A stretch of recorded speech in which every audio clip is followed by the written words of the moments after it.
I'm Alice, and I'm 26 years old. And let me tell you something. The moment my brother's fiancé whispered that I shouldn't have come to their engagement party because poor people ruin the photos, she had no idea she'd just insulted the owner of the very company where she and her entire family worked. She also didn't know that her contract would be terminated before their wedding even happened. But I'm getting ahead of myself. Where are you watching from today? Drop your location in the comments below and hit that like and subscribe button if you've ever felt invisible in your own family. You'll definitely want to stick around for what happened next. Let me take you back to where this all started. When I was 16, my grandfather passed away and left me his small apartment in downtown Portland.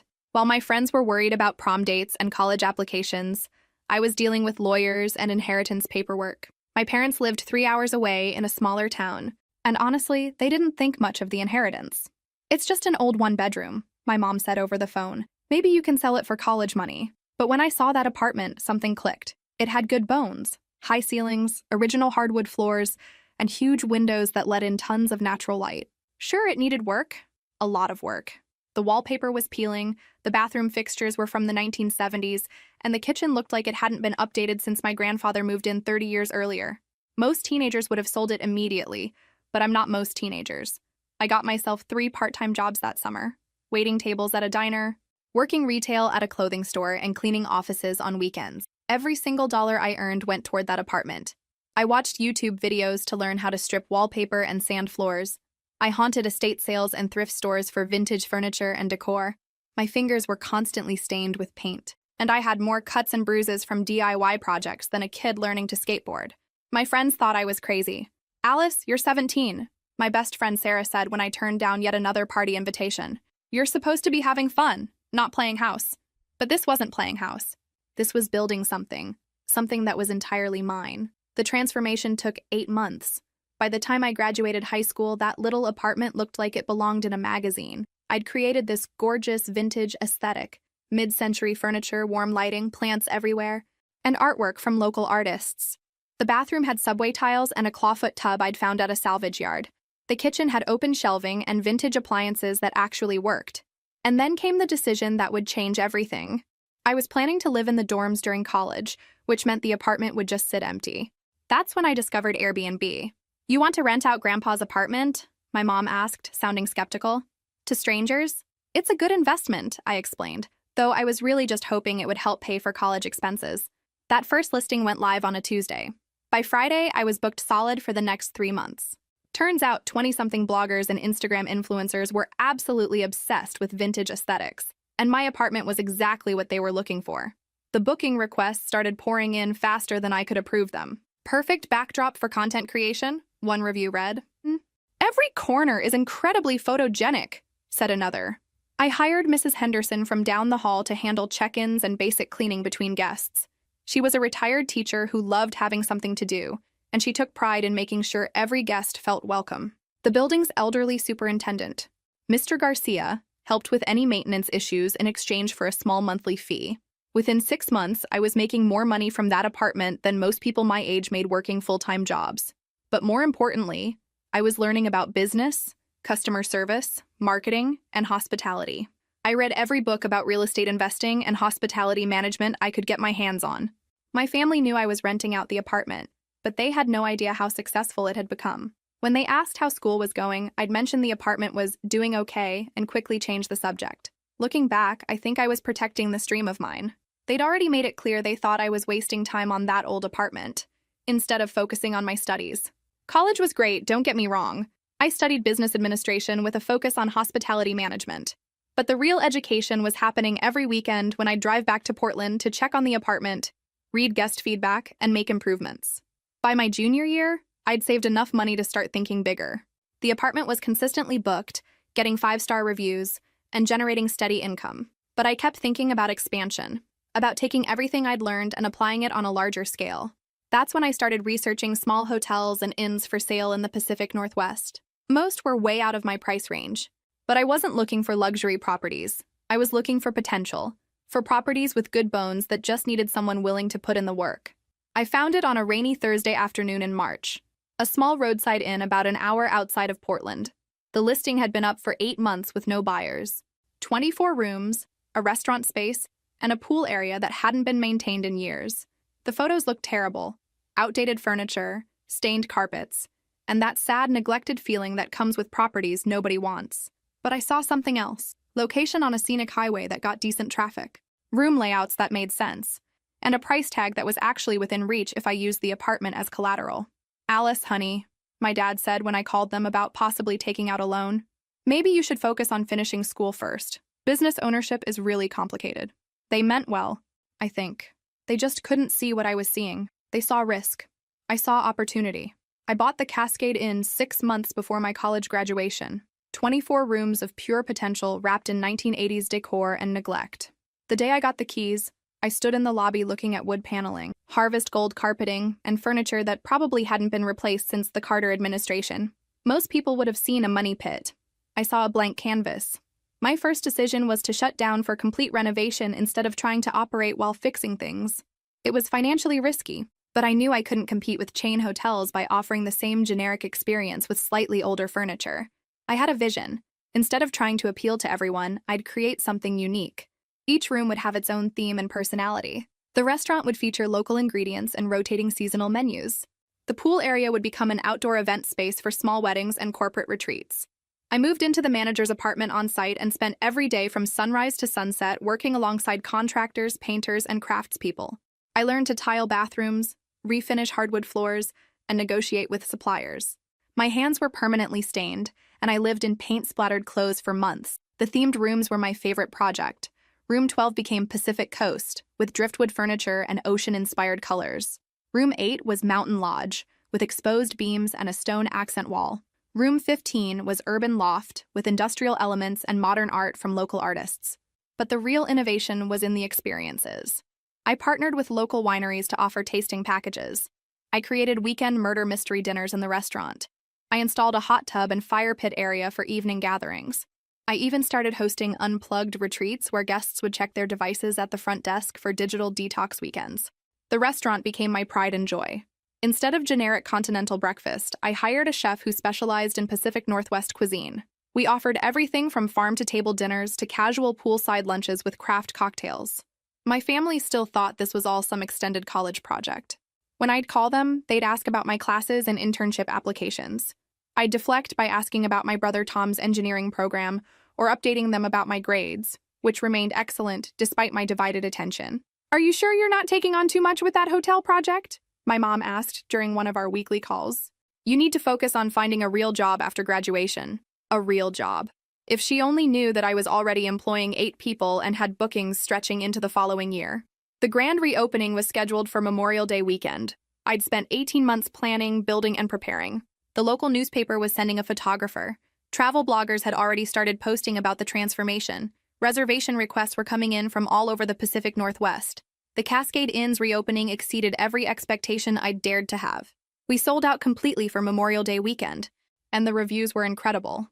"A hidden gem," wrote one travel blogger. "Finally, a hotel with personality," said another. The themed rooms were a hit. Couples specifically requested the romantic cabin theme for anniversaries. Business travelers loved the urban loft rooms with their modern workspace setup. The Pacific Coast rooms were perfect for guests wanting to feel connected to Oregon's natural beauty. But what really set us apart were the experiences. Our murder mystery dinners sold out months in advance. The digital detox weekends attracted stressed executives from Seattle and Portland who were desperate to disconnect. The poolside happy hours created a social atmosphere that kept guests coming back. Within a year, I was consistently profitable and had a waiting list for popular weekend dates. More importantly, I was learning what guests really wanted, not just a place to sleep, but an experience they couldn't get at a chain hotel. That's when I started looking for property number 2. I found a small boutique hotel in wine country that had been family-owned for 30 years. The elderly owners were ready to retire, and their children had no interest in hospitality. It had 12 rooms, a tasting room, and gorgeous vineyard views, but it was stuck in the past. The purchase process was more complex this time, involving investors and bank loans, but the Cascade Inn's success made everything easier. Numbers don't lie, and my numbers were impressive. I spent the next 2 years developing what would become my signature approach: find properties with character in great locations, completely reimagine the guest experience, and create something unique enough that people would choose us over safer chain options. The wine country property became Vista Vineyard Inn, specializing in romantic getaways and small destination weddings. I added a spa treatment room, upgraded the tasting room to include small plates made with local ingredients, and created vineyard tour packages with neighboring wineries. By the time I turned 25, I owned 3 properties and was scouting for a 4th. Each hotel had its own personality and target market, but they all shared the same philosophy: exceptional service, unique experiences, and attention to details that made guests feel special. My apartment in Portland was still generating income too, now managed by a property management company, so I could focus on expanding the hotel business. Everything I touched seemed to turn to gold, but I was working 16-hour days and barely had time for a personal life. My family knew I was doing well with the hotels, but I'd never fully explained the scope of my success. They lived 3 hours away and were busy with their own lives. My parents both worked full-time, and Tom was finishing his engineering degree and getting serious with his girlfriend. Speaking of Tom's girlfriend, I'd heard her name mentioned in family phone calls, but had never met her. Emily something. They'd been dating for about a year, and from what I could gather, it was getting serious. Which brings me to the phone call that would change everything. Alice, I have a huge favor to ask. Tom's voice sounded nervous when he called me on a Tuesday evening in March. I was in my office at the Cascade Inn, reviewing next quarter's marketing budget.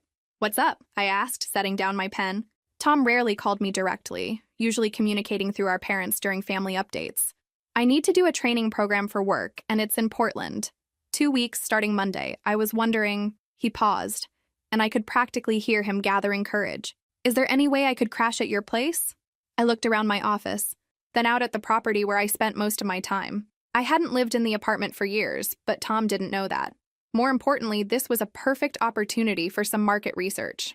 Actually, I said, an idea forming. I can do better than that. There's this really nice hotel I know that offers extended stay packages. Why don't I book you a suite there? My treat. Alice, I can't let you pay for a hotel for 2 weeks. That's got to be expensive. If he only knew. Don't worry about it. I get a corporate discount. Technically true, since I owned the place. Besides, you'll be more comfortable than sleeping on my couch. Are you sure? That's incredibly generous. It's family, I said, already pulling up our reservation system.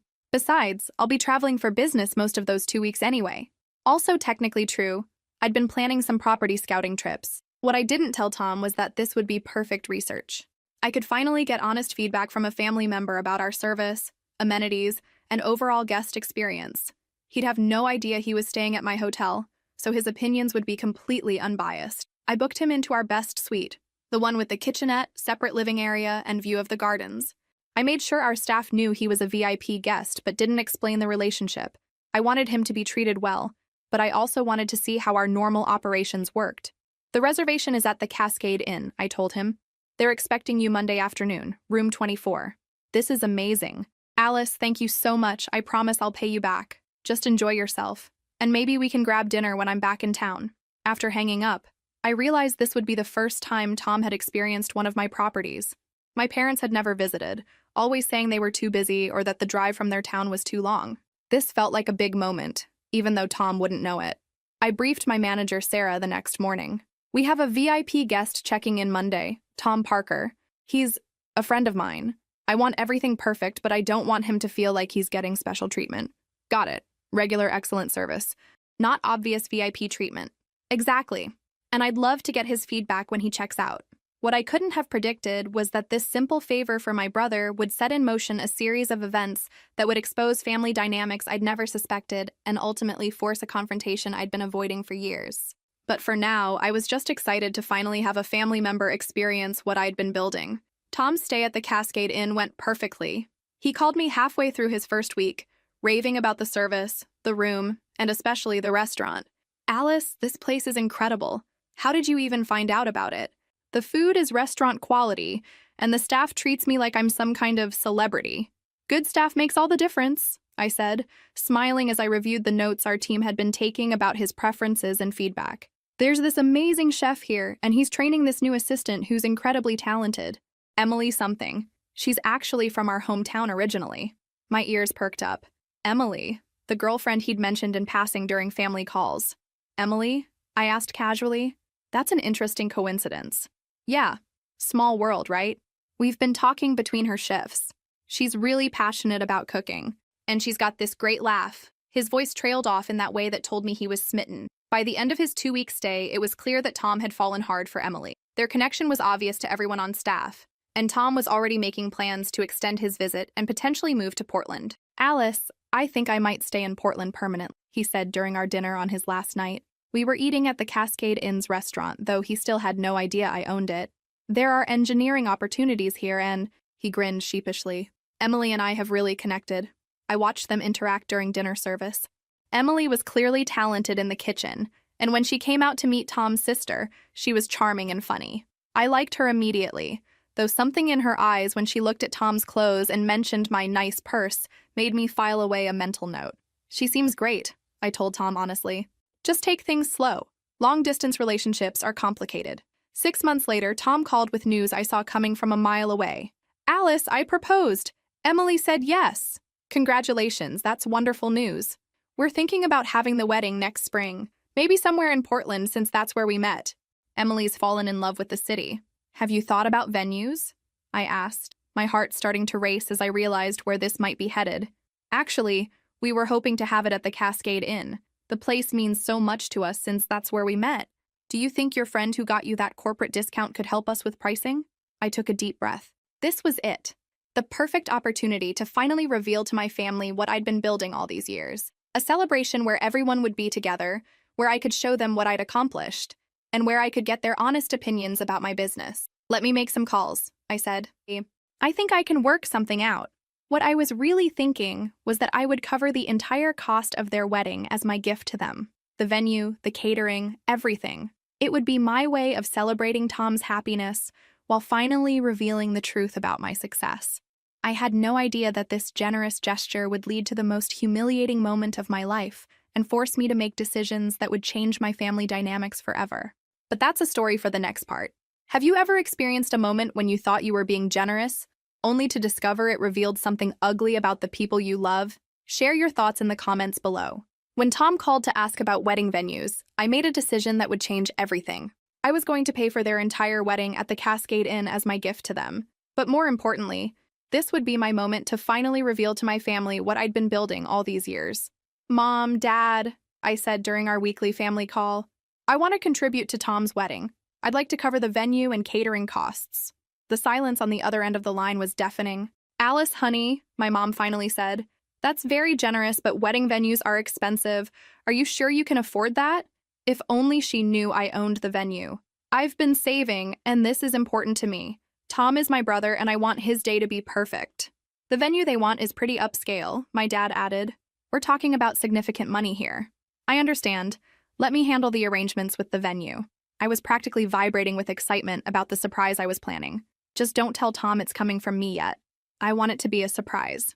What I was really planning was to reveal everything during the reception. I'd stand up, thank everyone for coming, and casually mention that as the owner of the Cascade Inn, I was thrilled to host my brother's wedding at my property. I could already picture their faces. The shock, the pride, the realization that their daughter and sister had built something incredible. I spent weeks planning every detail. The ceremony would be in our garden area, with the mountain views as a backdrop. The reception would be in our main dining room, which could accommodate their 60 guests perfectly. I arranged for our best chef to create a custom menu featuring local ingredients and Emily's favorite dishes.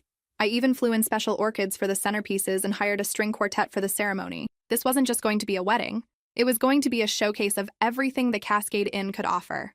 "Alice has been so generous," I overheard my mom telling Tom during one of their planning calls. But we decided not to burden her with too many details. You know how she gets overwhelmed with that hotel job of hers? Hotel job. If they only knew. The weeks leading up to the wedding were a blur of activity. I was coordinating vendors, finalizing menus, and ensuring every detail was perfect while also managing my other properties. I was so busy that I barely had time to shop for a dress, finally grabbing something simple from a department store the week before. Looking back, I should have realized that my family's casual dismissal of my hotel job was a warning sign about how they viewed my career. I should have noticed that they never asked details about my work or seemed curious about how I could afford such generous gestures, but I was too excited about the surprise to pay attention to those red flags. The day before the wedding, I flew back from a business trip to Seattle where I'd been looking at a potential 5th property. My flight was delayed, and I didn't get to the hotel until late that night. I did a final walkthrough with my staff, ensuring everything was perfect for Tom and Emily's big day. "Boss," Sarah said as we checked the bridal suite one last time, "are you sure your family doesn't know you own this place?" "Not yet. I said, adjusting the fresh flowers on the dresser.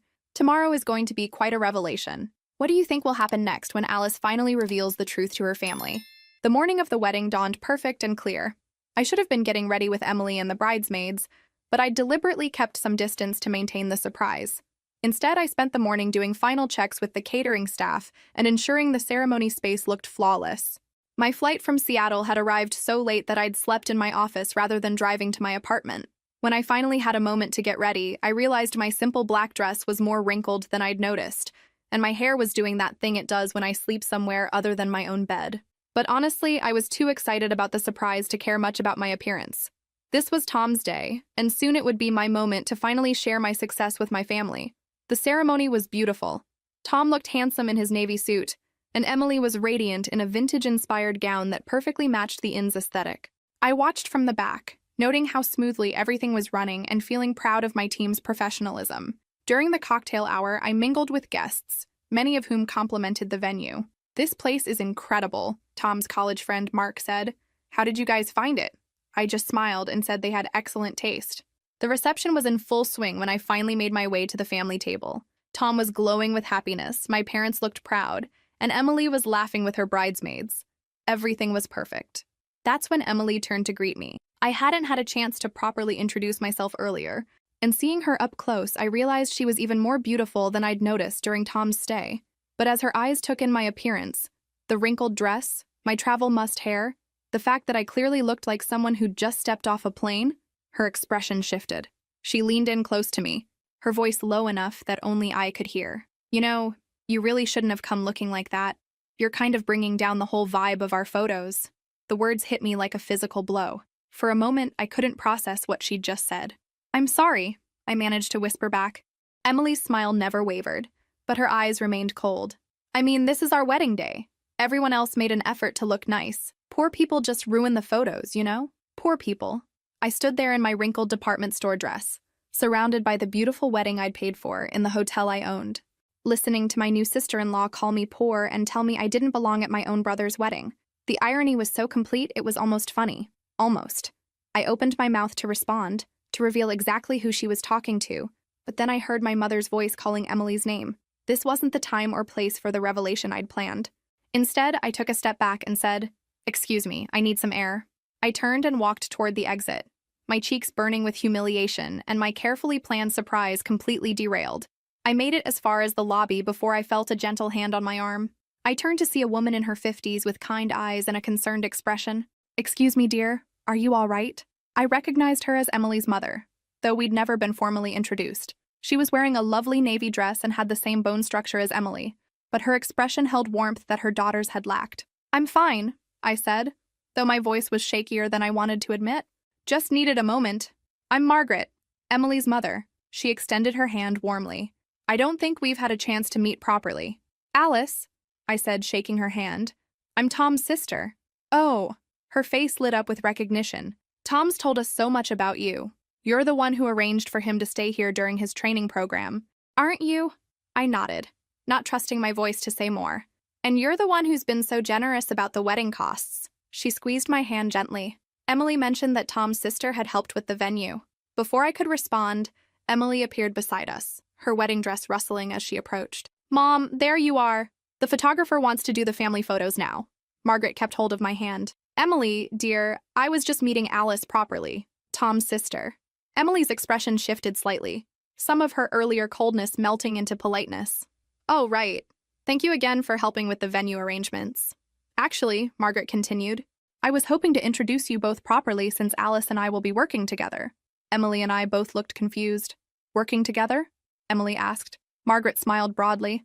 "Well, Alice is my boss, sweetheart. She owns the Cascade Inn." The color drained from Emily's face so completely that I thought she might faint in her wedding dress. What?" Emily's voice was barely a whisper. "Alice is the owner of this beautiful hotel," Margaret repeated, clearly not understanding the tension that had suddenly filled the air. "I've been the operations manager here for 2 years. She's been wonderful to work for." Emily's eyes darted between her mother and me, and I could practically see her replaying our conversation from 20 minutes earlier. The comment about poor people ruining photos, the dismissal of my appearance, the assumption that I didn't belong at this wedding, all directed at the woman who owned the venue, who had paid for their wedding, and who now employed her mother. Alice, Emily said, her voice filled with something between panic and apology. I didn't realize. Tom never mentioned. It's fine, I said quietly, though it absolutely wasn't. I should let you get back to your photos. I turned to leave, but Margaret called after me. Alice, wait. Will you be staying for the reception? I'd love for you to meet my husband. And Emily's been so excited about working in the restaurant kitchen. Emily worked in our kitchen. Of course she did. The talented assistant chef Tom had mentioned. The woman my brother had fallen in love with was my employee. I think I need to head out early, I said, not looking back at Emily. Please give my congratulations to Tom. As I walked toward the exit, I heard Margaret say to Emily, Darling, what's wrong? You look like you've seen a ghost. I didn't hear Emily's response. I was already planning my next move. I drove to my apartment in Portland for the first time in months, needing space to think and plan my next steps. The place looked exactly as I'd left it. Still gorgeous, still generating income through my property management company, still the foundation of everything I'd built. But right now, it felt like a refuge. I poured myself a glass of wine and sat on the couch that had started this whole journey, looking out at the city lights and trying to process what had just happened. Emily had called me poor, had told me I didn't belong at the wedding, had suggested I was ruining photos simply by existing in the same space. All while working for my company, living in my town, and marrying my brother with money I'd provided. The humiliation burned, but underneath it was something colder and more calculating. I'd built this business by making smart decisions and protecting my investments. Emily had just revealed herself to be the kind of person who would treat people badly based on assumptions about their economic status. That wasn't the kind of employee I wanted representing my brand. I opened my laptop and logged into our staff scheduling system. Emily was listed as assistant chef, hired 8 months ago, currently scheduled for Tuesday through Saturday shifts. I picked up my phone and called Sarah, my operations manager. Alice, how's the wedding going? Complicated, I said. I need you to handle something first thing Monday morning. Emily Rodriguez needs to be terminated. The new kitchen assistant? Did something happen? She's not a good fit for our company culture. Have James prepare her final paycheck and termination paperwork. I'll email you the details. Sarah paused. Is this related to her being at your brother's wedding? It's related to her being the kind of person who treats others badly based on assumptions. That's not who we are as a company. After hanging up, I sat for a long time thinking about my family dynamics. Tom had no idea I owned the Cascade Inn. My parents had no idea about the scope of my business success. They'd all assumed I was just getting some kind of employee discount for the wedding. Their casual dismissal of my capabilities stung almost as much as Emily's cruelty. I could reveal everything tomorrow. I could call Tom and explain that his new wife had just humiliated the sister who'd paid for their wedding. I could tell my parents exactly how successful their daughter had become, but something held me back. Maybe it was pride. Maybe it was curiosity about how this would all unfold naturally. Or maybe I just wanted to see what kind of people my family really were when they thought I couldn't do anything about Emily's behavior. I spent the rest of the weekend at the apartment, catching up on business emails and letting my family believe I'd simply left the wedding early. No one called to check on me or ask why I'd disappeared. Monday morning, I was in my office at the Vista Vineyard Inn when Sarah called. It's done, she said. Emily Rodriguez was terminated at 9 a.m. She seemed shocked, kept asking if this was about the wedding. What did James tell her? That her performance hadn't met our standards and the position was being eliminated. Standard termination protocol. Good. Any other issues I should know about? Well, she did ask if she could speak with the owner to appeal the decision. I almost laughed. I'm sure she did. By Tuesday afternoon, my phone was ringing off the hook. The first call came from Tom and his voice was confused rather than angry. Alice, I don't understand what happened. Emily was fired from the Cascade Inn yesterday, and she thinks it has something to do with you. With me? I kept my voice neutral. How would I have anything to do with her job? That's what I told her, but she insists there's some connection. She said something happened at the wedding, but she won't tell me what. I waited, curious to see how much Emily had confessed to my brother about her behavior. Alice, did something happen between you two at the wedding? Emily's been crying since yesterday, and she keeps saying she made a terrible mistake. We barely spoke, I said, which was technically true. I left early because I wasn't feeling well. Tom sighed. This whole thing is so weird. She had this job for months with no problems. And then suddenly she's fired the day after our wedding? The timing seems really strange. Maybe it was a coincidence, I suggested. Companies make staffing decisions all the time. But Emily said the manager mentioned that her performance hadn't met standards. Alice, I've eaten at that restaurant. Emily is incredibly talented. Something doesn't add up. My brother wasn't stupid. He could sense there was more to the story. Did you ask her what she thinks she did wrong? I asked. Another pause. She won't tell me. She just keeps crying and saying she ruined everything. Wednesday brought a call from my mother. Alice, honey, we need to talk. Tom is very upset about Emily's job situation, and there are some things we're trying to understand. What kind of things? Well, Emily told Tom that you own the hotel where the wedding was held. Is that true? Here it was. The moment of revelation I'd been planning for months. Except it was happening because my new sister-in-law had been forced to confess, rather than because I'd chosen to share my success. Yes, I said simply. You own the Cascade Inn. I own several hotels, actually. The silence stretched so long I thought the call had dropped. Mom? Alice, why didn't you tell us? How long have you owned hotels? About 5 years. I started with one and expanded from there. But when we talked about helping with the wedding costs, you never mentioned that you owned the venue. I wanted it to be a surprise. I was planning to announce it during the reception. What happened to that plan? I took a deep breath. Emily happened. Thursday evening, my entire family showed up at the Cascade Inn for what my mother had called an emergency family meeting. I was waiting for them in our private dining room, having arranged for our chef to prepare a tasting menu that showcased our best dishes. If my family was finally going to learn about my business, they were going to experience it properly. Tom and Emily arrived first, both looking stressed and uncomfortable. Emily's eyes were red-rimmed, and she couldn't seem to look directly at me. My parents came in behind them, taking in the elegant private dining room with obvious surprise. Alice, my father said, this is incredible. You really own all of this? This and 4 other properties in Oregon and Washington, I confirmed, gesturing for everyone to sit down. 5 hotels? My mother's voice was faint. How did we not know this? Because you never asked, I said simply. You knew I was working in hospitality, but you assumed it was just a job. Tom leaned forward, his hands clasped tightly on the table. Alice, Emily thinks you had her fired because of something that happened at the wedding? Is that true? I looked at Emily, who was staring at her hands. Why don't you tell them what happened, Emily? She raised her eyes to mine, and I saw a mixture of shame and fear there. I made a comment, she said quietly. I didn't know who Alice was, and I said something inappropriate. What kind of comment? My father asked. Emily's voice dropped to almost a whisper. I told her she shouldn't have come to the wedding because poor people ruin photos. The silence that followed was deafening. You said what? Tom's voice was sharp with disbelief. I didn't know she was your sister, Emily said, tears starting to fall. I thought she was just some random guest who hadn't dressed appropriately. Even if she wasn't my sister, Tom said, his voice rising. What gave you the right to say something like that to anyone? Before Emily could answer, there was a soft knock on the door. James, our head chef, entered carrying a beautifully plated appetizer course. Excuse me, he said, setting down the plates. I wanted to personally present the first course and welcome your family to our restaurant. James, I said, these are my parents, my brother Tom, and his wife Emily. Emily used to work in our kitchen. James nodded politely at my family, then turned to Emily with professional courtesy. Ah, yes, Emily. I hope you're finding success in your new position. Tom looked confused. New position? James glanced at me, then back to Emily. Well, we had to make some staffing adjustments based on performance evaluations. Emily's skills were, let's say they were better suited for a different environment. My mother frowned. Performance evaluations?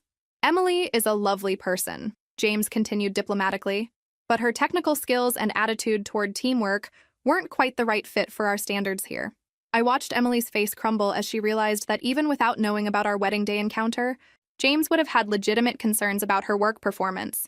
Thank you, James, I said. Please give our compliments to the kitchen. After he left, Tom turned to Emily with a look I'd never seen before. So it wasn't just about what you said to Alice. There were actual performance issues. Emily nodded miserably. I've been struggling with the advanced techniques, and I may have been difficult to work with when I got frustrated. My father cleared his throat. Alice, your mother and I owe you an apology. We had no idea what you'd accomplished, and we clearly underestimated your capabilities. What I don't understand, my mother added, is why you never told us. We're your family. I set down my fork and looked around the table at these people I loved, who had somehow managed to know so little about my life, because you never seemed interested in the details. When I told you I was working in hospitality, you assumed it was temporary. When I said business was going well, you nodded and changed the subject to Tom's engineering program. You love me, but you've never seen me as someone who could build something significant. Tom's voice was quiet when he spoke. Alice, I'm sorry. About Emily's behavior, about us not paying attention to your success, about all of it. Emily finally looked up from her hands. Alice, I am so sorry. What I said was horrible, and you had every right to fire me. I judged you completely wrongly, and I ruined what should have been a celebration of your generosity. I studied her face, looking for sincerity beneath the tears and embarrassment. Emily, I said finally, what you said revealed something about your character that I couldn't ignore. Not because it hurt my feelings, but because it showed me you're the kind of person who treats others badly, based on assumptions about their worth. She nodded, accepting the judgment. However, I continued, James is right that there were performance issues independent of our encounter. So while the timing wasn't coincidental, the decision was based on multiple factors. My brother reached for Emily's hand. We both have some growing up to do, apparently. As the evening continued and our family began to really talk for the first time in years, I realized that Emily's cruel comment had actually given me an unexpected gift. It had forced a confrontation that revealed not just her character, but the dynamics that had allowed my family to remain so disconnected from my actual life. And while the humiliation still stung, watching Emily grapple with the consequences of her assumptions felt like exactly the kind of lesson the universe specializes in delivering. Sometimes the best revenge isn't what you plan. It's simply letting people face the natural consequences of their choices. If this story resonated with you, make sure to like and subscribe for more stories about finding strength when family dynamics get complicated. Remember, success isn't always about proving yourself to others. Sometimes it's about proving something to yourself.